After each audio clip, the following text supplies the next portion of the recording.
Into it. All right, let's talk about it. So we've got a lot of gig workers out here running, ripping and running, delivering food, delivering groceries, and whatever else you can deliver, doing gig work. And they are getting paid like, good night, $20 sometimes to go spend time in the grocery store looking for food that they don't normally buy. I mean, I did one shipped job. This was years ago. And it took me forever because this person was ordering food that I don't eat and I couldn't find it in the store. So it took me a while.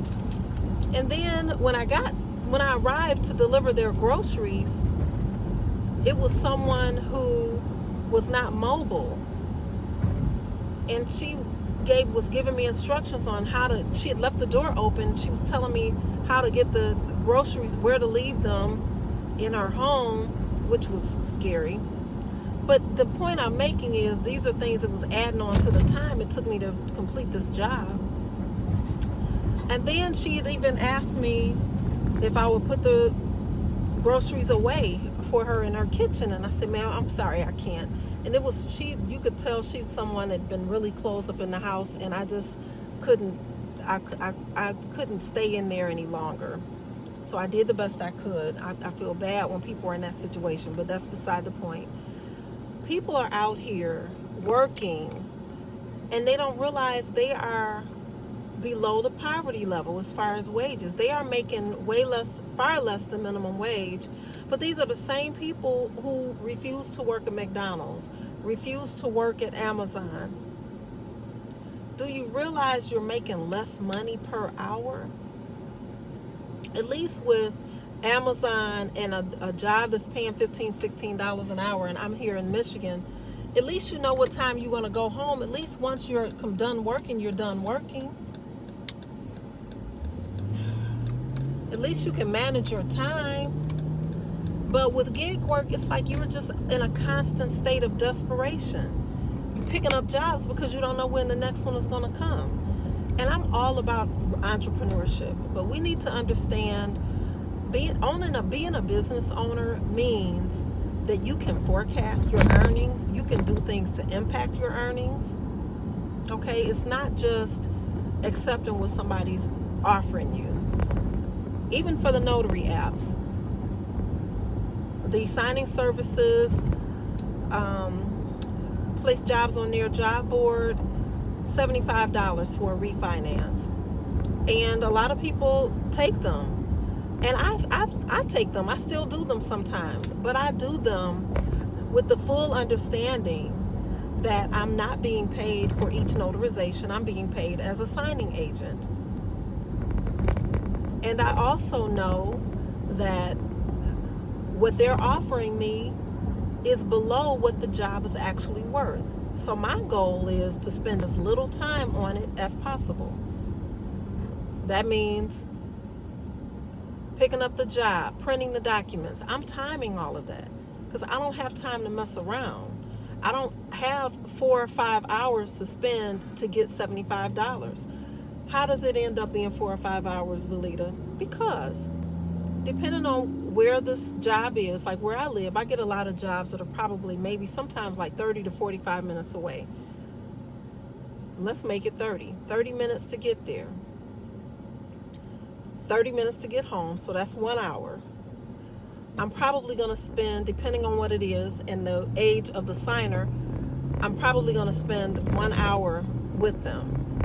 I'm blocking, so I have to block 3 hours of time to take care of this one job. And that job is paying $100, $75, I'm sorry. So that puts me at $25 an hour. We'll just throw in dropping the docs off at FedEx. Hopefully I don't have to stand in line and do so, but I love some of our centers now have where you can scan and drop your own docs and it gives you a receipt. So this is how we have to be thinking. How long does it take me to complete the job? Is it worth $45 in some case? I've seen some jobs come through for $45. You have to add up the time and divide that time by what they're offering you. And then you have to think about the miles that you're putting on your vehicle. High mileage on a vehicle is bad news because it's getting you closer and closer to having to replace stuff that costs a lot of money. So this gig work needs to be earning you enough money that you can save some up or reduce your debt or whatever it is you're doing. You have to set goals and make sure that you are doing things with intention. I'm taking these low jobs because I can justify it a million different ways. I can say, I'm taking the low jobs because what else am I doing with my time? I'm just sitting on the couch. And that's cool as long as you're not driving to Ogadabby. I don't know why I always say Ogadabby. And that's a real place. But anyway, that's fine as long as you're not going too far.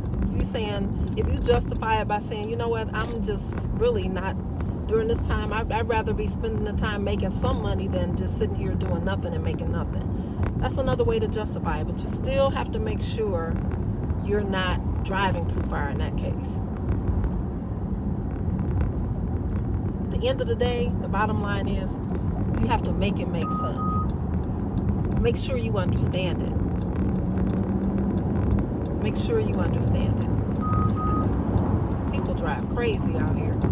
Okay. Make sure you understand your numbers. Do the math. And it's not to discourage anyone. It's to make sure you know it. This is the thing that's going to give you confidence when you go out here or when you get those phone calls and they say, well, how much? You have a tool. You're a professional. You have a tool to generate this quote based on your parameters that you put in. I can show you how to get this done. I can show you and explain it to you where you'll say, oh my gosh, this makes perfect sense. And our gig workers out here need to do the same thing. Some of them try to justify it by saying, oh, I'm in the supermarket anyway, I can just get my own shopping done while I do that. No, that's not going to work. It's going to take you a minute to get a good flow to make that work. Or you're going to take one of your kids with you. You do the ship shop and they pull the others, go get your stuff. Divide and conquer.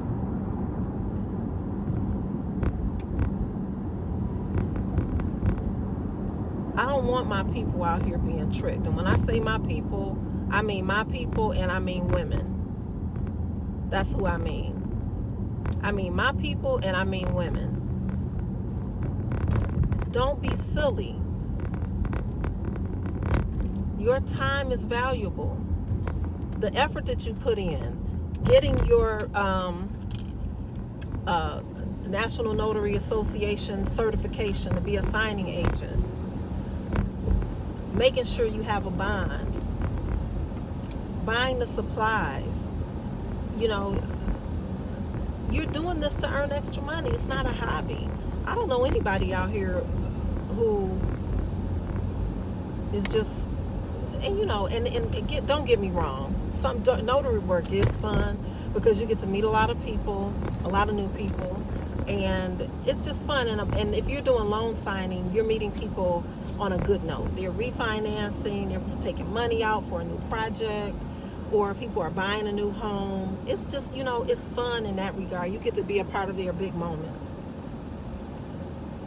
But then there's another side to it where maybe somebody is doing estate, they're doing power of attorney, they're in the hospital.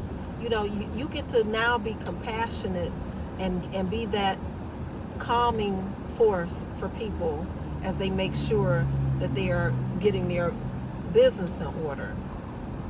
You get to do that, but it has a value, whether it comes easy for you or not. Some people are working on themselves. They're trying to be better, more professional in how they present. This is a training ground for them. Make sure you're getting something out of it. And it may be that. It may be practice for you. Practice being a professional. or conducting yourself in a professional capacity. And this may be practice for you. If that's what you're getting out of it, fine. But at some point, you need to get paid, and you need to get paid fairly. You don't want to be in a situation where it's costing you to do the work. And cost is not always money. This is what we have to get in our mind. Cost is not always money.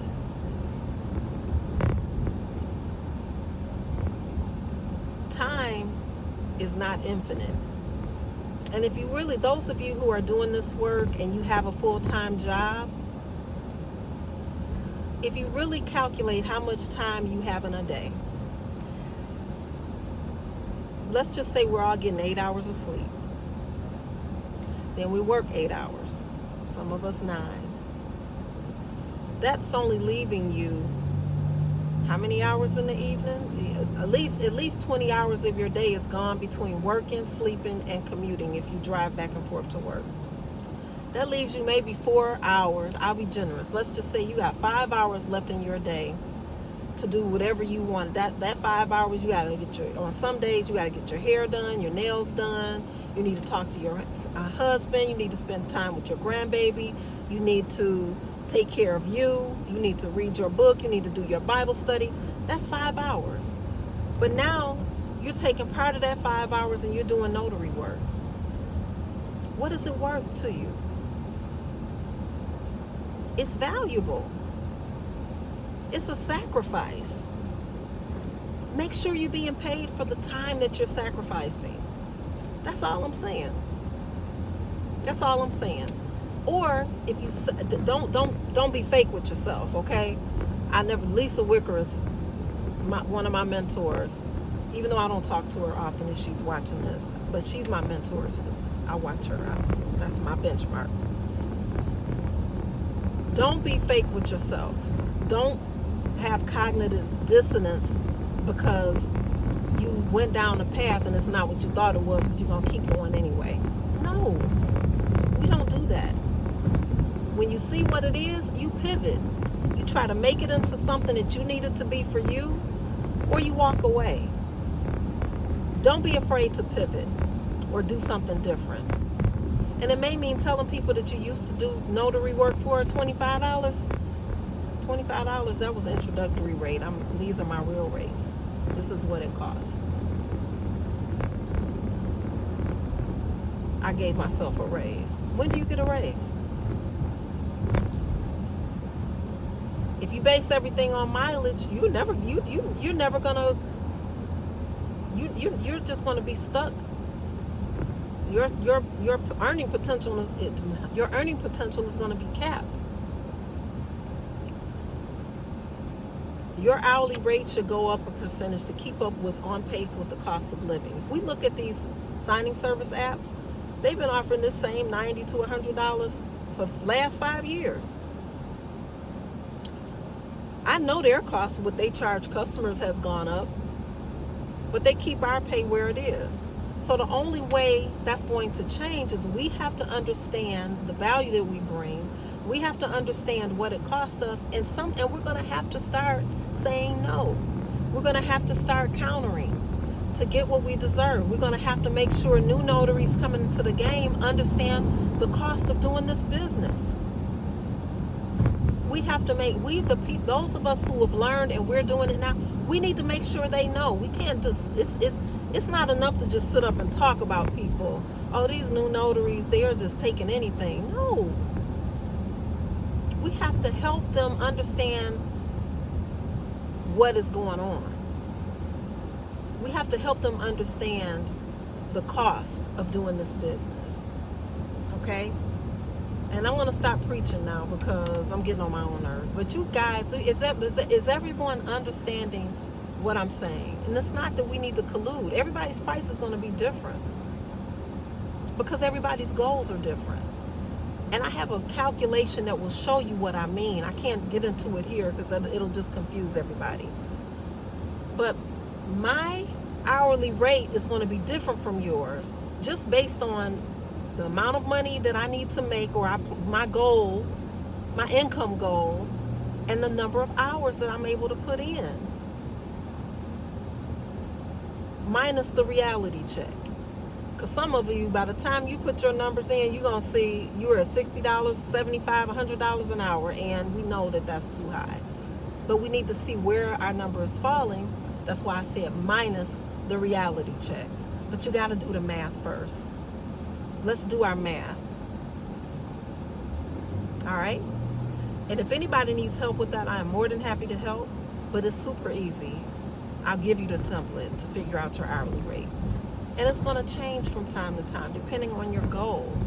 But you just want to make sure when you're out here and you gave that price to someone, you want to make sure that price that you gave is based on something that makes sense, that it's you working toward your goal. All right?